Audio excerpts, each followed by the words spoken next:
Hello बच्चों, स्वागत है आप सभी का ऑरस डिजिटल पे। और आज जो मैं टॉपिक यहाँ पे लेके आया वो है हमारे नीट 2026 के हिसाब से मोस्ट इंपॉर्टेंट टॉपिक्स।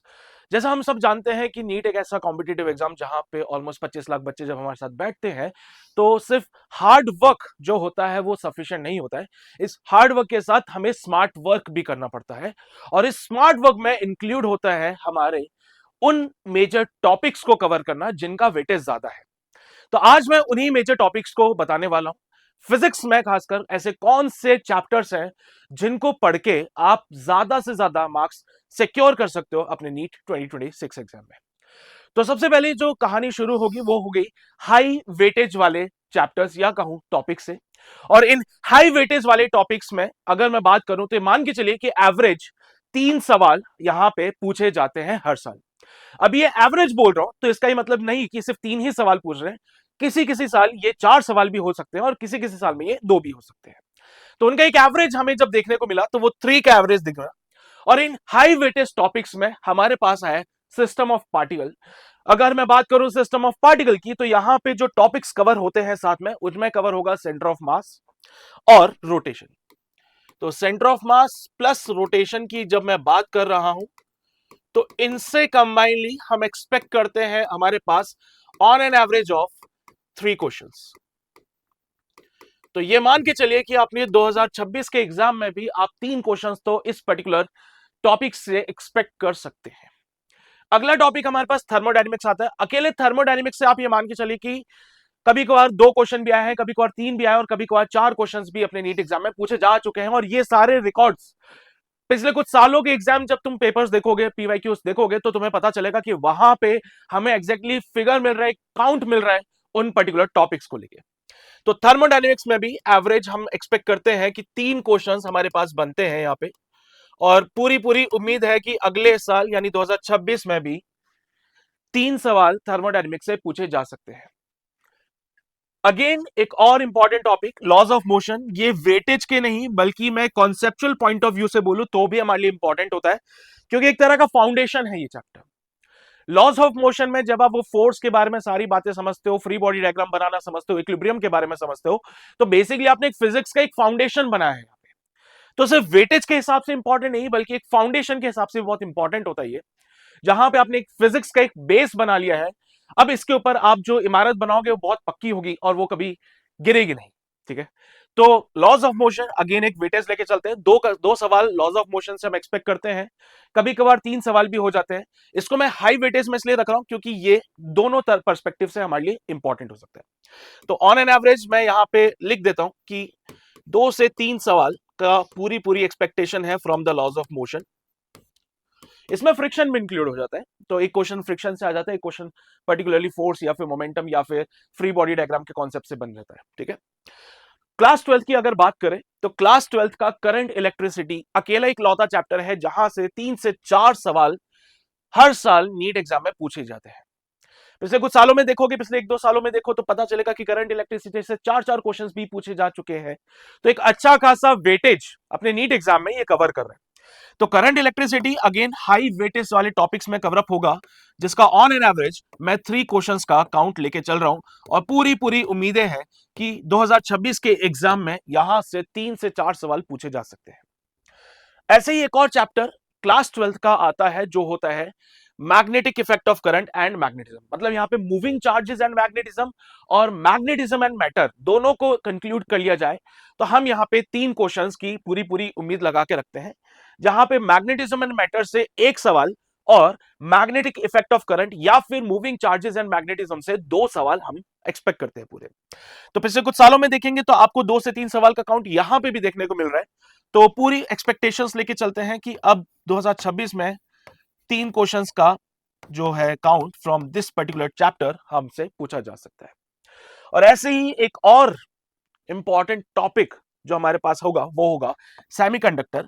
अकेले सेमीकंडक्टर से 3 सवाल हमारे पास पूछ लिए जाते हैं। आप ये मान के चलिए कि 3 सवाल तो पक्के हैं ही हैं जो कि सेमीकंडक्टर से पूछे जाते हैं, लेकिन कुछ सालों में मैंने ये भी देखा है कि वो सवालों का काउंट 4 भी हो चुका है। ठीक है। तो ऐसा हर बार तो नहीं होता है, लेकिन हाँ कुछ सालों में ऐसा भी है कि सेमीकंडक्टर से 4 क्वेश्चंस पूछे जा रहे हैं।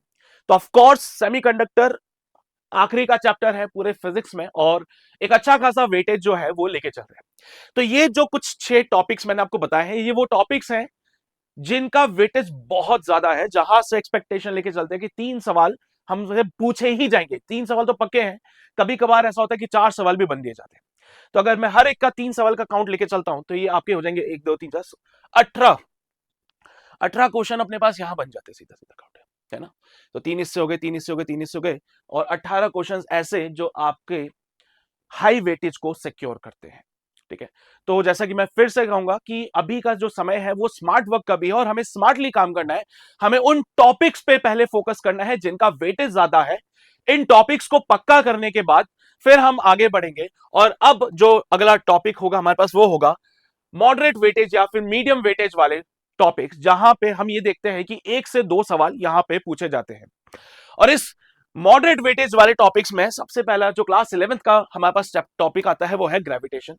अगर आप ग्रेविटेशन को देखें तो आप ये देखेंगे कि हर साल 2 क्वेश्चन तो पक्के हैं फ्रॉम द ग्रेविटेशन, बट कुछ कुछ सालों में ये 3 क्वेश्चंस पे भी जा चुका है। तो एक एवरेज अगर मैं यहां पे ग्रेविटेशन का लेके चलूं तो एक एवरेज मुझे मिलता है ऑफ 2 क्वेश्चंस। तो 2 सवालों का एक एवरेज मुझे यहां देखने को मिल रहा है from this particular chapter of gravitation. और पूरी एक्सपेक्टेशन है कि 2026 में भी हमारे पास 2 तो पक्के सवाल हैं, लेकिन हो सकता है 3 भी पूछ लिए जा सकते हैं। Mechanical properties of solids and fluids. Solids तो बहुत छोटा सा चैप्टर है, कभी कभार उससे एक सवाल आ जाए बड़ी बात है, लेकिन फ्लूइड्स की अगर बात करें तो फ्लूइड से 2 क्वेश्चन तो आप मान के चलिए कि पूछ लिए जाते हैं, जिसमें से एक सवाल तो बर्नौलीज पे बन सकता है, एप्लीकेशंस ऑफ बर्नौलीज पे, और दूसरा सवाल या तो आर्किमिडीज पे बन सकता है या प्रेशर वेरिएशंस पे बन सकता है। तो 2 क्वेश्चंस की एक्सपेक्टेशंस यहां पे फ्रॉम दिस पर्टिकुलर चैप्टर हम कर सकते हैं। Oscillation and waves class 11th का सबसे आखिरी वाला सेक्शन होता है, जहां पे ऑसिलेशन से एक क्वेश्चन, वेव से एक या 2 क्वेश्चन, एक ये फिगर हमारे पास आया है जहां पे हम एक्सपेक्ट करते हैं कि 2 सवाल from the complete chapter of oscillation and wave, यानी एक क्वेश्चन ऑसिलेशन का और एक क्वेश्चन वेव का हमसे पूछा जा सकता है। और कभी कभार ऐसा भी हुआ है कि 3 सवाल जिसमें एक ऑसिलेशन का और 2 क्वेश्चन फ्रॉम द वेव्स पूछे गए हैं। तो ऑफ कोर्स अभी इसका एक एवरेज 2 क्वेश्चंस का काउंट मैं लेके चलूंगा और पूरी पूरी एक्सपेक्टेशंस है कि अगले साल यानी कि 2026 में हमसे 2 क्वेश्चन इस पर्टिकुलर सेक्शन से पूछ ली जा सकते हैं। Work energy power again weightage के हिसाब से देखें तो ठीक है, इंपॉर्टेंट है, लेकिन again one of the important chapter जो अगेन एक फाउंडेशन को स्ट्रॉन्ग करता है। लॉज ऑफ मोशन में आपने फाउंडेशन बनाया था फिजिक्स का, इस फाउंडेशन को पक्का कौन करता है? Work energy power, energy conservation, work energy theorems, ऐसे टॉपिक्स हैं ये जो कि आपके कॉन्सेप्ट वाले पार्ट को इंप्रूव करते हो। पूरे फिजिक्स में इनके एप्लीकेशंस कहीं ना कहीं देखने को मिलते ही हमें। तो एक चैप्टर जहां पे हम 2 से 3 क्वेश्चंस की एक्सपेक्टेशन लेके चल रहे हैं, तो 2 क्वेश्चंस का एक काउंट तो मैं कंसीडर करता ही हूं, लेकिन यस 3 क्वेश्चंस भी पूछने जाते हैं इस पर्टिकुलर टॉपिक से, चैप्टर से। ठीक है, मॉडर्न फिजिक्स की बात करें तो ओवरऑल मॉडर्न फिजिक्स को अगर मैं कंक्लूड कर लूं साथ में, तो पूरे मॉडर्न फिजिक्स में हमसे जो क्वेश्चंस पूछे जा रहे हैं वो है 3 से 4 क्वेश्चंस। अब उसमें भी एटम्स एंड न्यूक्लियस से अपने pass on an average 2 question तो पूछ लिए जाते हैं और dual nature of matter and radiation से भी एवरेज 2 क्वेश्चंस का काउंट आता है। तो जैसा कि मैं पहले भी कह चुका हूं कि यहां से 3 से 4 क्वेश्चंस तो पूछेंगे ही सही। तो पूरा मॉडर्न फिजिक्स क्लास 12th का एक ऐसा वेटेज है, एक ऐसा पार्ट है जहां पे हमसे 12 से 16 नंबर पक्के करवाए जा रहे हैं। ठीक है, 4 क्वेश्चंस की एक्सपेक्टेशन पूरी पूरी लेके चलिए आप कि 4 क्वेश्चन तो बनेंगे बनेंगे, जिसमें से एटम्स एंड न्यूक्लियाई के 2 क्वेश्चन बन सकते हैं और डुअल नेचर से और photo electric effect and all, इन सब से जो बनेंगे वो 2 क्वेश्चन मेरे पास बनेंगे। इसके अलावा ऑप्टिक्स का पार्ट आता है, इसमें वेव ऑप्टिक्स और साथ ही साथ रे ऑप्टिक्स को भी मैं कंसीडर कर लेता हूं। तो पूरे ऑप्टिक्स में अगर हम देखें तो हमारे पास एवरेज 2 क्वेश्चंस मिल रहे हैं। उस एवरेज 2 क्वेश्चन में एक क्वेश्चन जो है रे ऑप्टिक्स से और एक क्वेश्चन वेव ऑप्टिक्स से भी बन जाता है। वेव का एक वेटेज 11th में भी हम कवर अप कर चुके होते हैं, जहां पे हमने ऑसिलेशन एंड वेव्स को देखा था। तो ऑसिलेशन एंड वेव्स में भी वेव्स में कुछ टॉपिक्स ऐसे हैं जो क्लास 12th के इस वेव को भी पक्का कर देते हैं, जैसे सुपरपोजिशन प्रिंसिपल हो गया और ये सारी चीजें। तो ये सेम चीजें रहती हैं।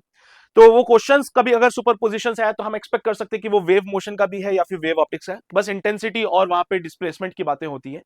कॉन्सेप्चुअल पार्ट पे वो चीजें सेम ही रहेगी। नाउ द पॉइंट इज कि आप ये एक्सपेक्टेशंस लेके चलिए कि ये जो काउंट मैंने यहाँ पे लिखा है कि इतने क्वेश्चंस तो हमारे पास पक्के हैं कि पूछे जा सकते हैं, और अगर हमारी किस्मत अच्छी हुई तो इन पढ़े हुए चैप्टर्स में से किसी क्वेश्चंस का काउंट 3 भी हो जाए तो कोई इसमें शॉक्ड होने वाली बात नहीं है कि ऐसा हो सकता है भाई। बिल्कुल हो सकता है। पिछले कुछ सालों में देखा गया है कि अक्सर ऐसा होता है कि दो दो क्वेश्चन ही पूछे जा रहे थे, लेकिन कोई एक पर्टिकुलर साल ऐसा आ गया जिसमें एक पर्टिकुलर टॉपिक्स को पकड़ के उन्होंने 3 क्वेश्चन पूछ लिए, और कुछ कुछ सालों में एक भी क्वेश्चन नहीं आया। तो ये पैटर्न थोड़ा वेरी करता है, लेकिन हाँ, मोस्ट पॉसिबिलिटीज जो होती हैं वो मोस्ट पॉसिबिलिटीज मैंने यहां पे लिख दी हैं। इसके अलावा कुछ ऐसे लेस वेटेज वाले जो टॉपिक्स है, जैसे कि ईएमआई हो गया, एसी हो गया, एक एक सवाल यहां बनता है। इलेक्ट्रोमैग्नेटिक वेव का कभी कभार एक क्वेश्चन आता है, कभी कभार एक भी क्वेश्चन नहीं आता है। तो ऐसे जो टॉपिक्स हैं, ऐसे जो चैप्टर्स हैं जिनका वेटेज कम है, उनको हम थोड़ा सा लीस्ट प्रायोरिटीज पे रखें, ताकि हमारा मोस्ट वेटेज वाला पार्ट पहले कवर हो जाए, ताकि अगर समय ना बचे तो हमारे वही चैप्टर छूटेंगे जिनसे क्वेश्चंस कम पूछे जाते हैं। हम उन क्वेश्चंस को पक्का करें, उन टॉपिक्स को पक्का करें जहां पे ज्यादा से ज्यादा क्वेश्चंस पूछे जा सकते हैं, ताकि हमारे एक वेटेज हमारे पास सफिशिएंट रहे।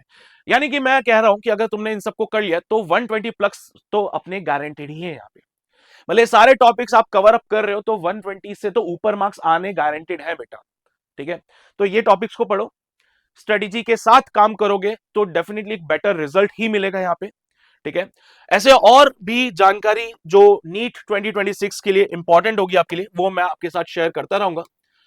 ठीक है, बाकी इन चैप्टर्स पे काम कीजिए। इन चैप्टर्स से रिलेटेड और कुछ जानकारी या फिर आपकी नीट 2026 को लेके और भी जो अपडेट्स होंगे वो आपको इस चैनल पे मैं देता रहूंगा। ये वीडियो अपने सभी दोस्तों में जरूर शेयर कीजिएगा, सबको बताइएगा कि ये वो टॉपिक्स हैं जिनको कवर करोगे तो फिजिक्स में तो नैया पार हो ही जाएगी। ठीक है, तो मिलते हैं आपसे अगले वीडियो में, तब तक के लिए अपना ध्यान रखिए, पढ़ाई करते रहिए। All the very best.